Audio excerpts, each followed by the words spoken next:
I'm also looking forward to the NHL playoffs continuing, Higgins. It looks like it's going to start back up, the NHL, on Tuesday, August 11th.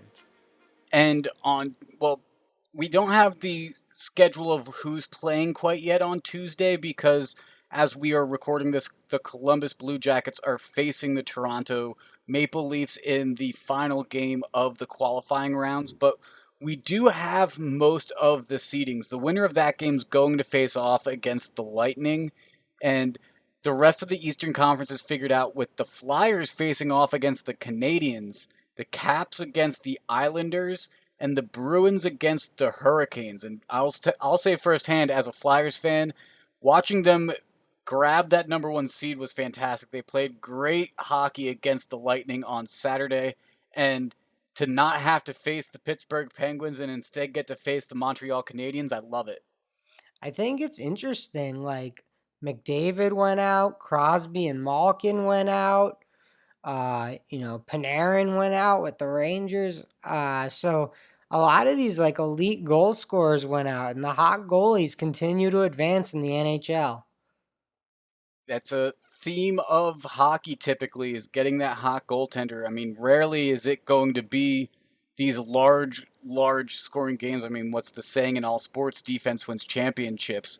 On the West Coast, it's the Golden Knights that are going to take on the number 12 Blackhawks. So as controversial as it was to allow the Chicago Blackhawks and the Montreal Canadiens into this expanded playoff format because they have these goalies, sure enough, they ended up winning.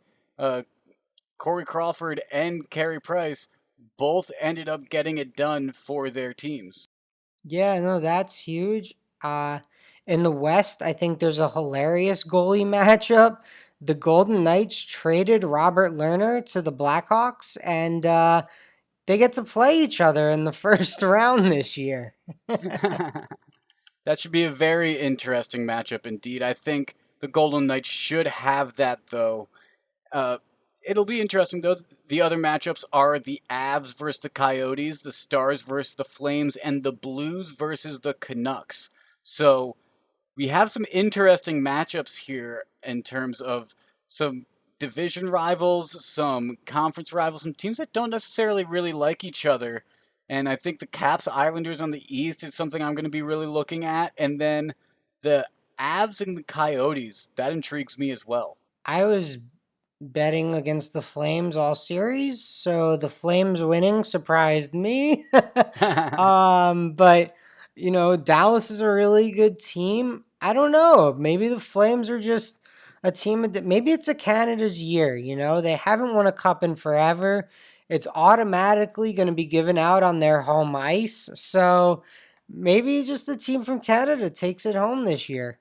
Brett, I do have to ask you, what was it like for the Jets to disappoint you yet again, but in a different sport than football? It felt good. It felt like home.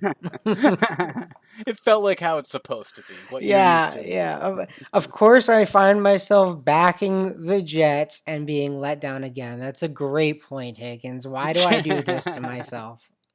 Now, are there any teams that you're leaning on or matchups that you think highly favor a certain side? I'd say I like the Golden Knights. I'd say I like the Flyers as a homer pick because I've seen them play some really good hockey. And then that Caps Islanders game, that's a little too tough for me to pick, I think. Yeah, I mean, the Bruins had the most points in the East, but they're the 4 seed. Maybe they have a little extra motivation here. And then I think Dallas. Dallas has a lot of offense. I like the Stars a little bit as a long shot. I haven't bought into the Avs really all year. I know they've been good, obviously, but they're not a team I've been like, oh, they're going to win. Wait, so you like the Dallas Stars after you've had the Calgary Flames shove it in your face the past 3 times? You just watched the Jets lose and the Calgary Flames win, and you're still not a believer in that Calgary team. No, they have 6 letters in their name. 5 or less is what I root for. Okay, so it's a numbers game. Gotcha. It's a numbers game.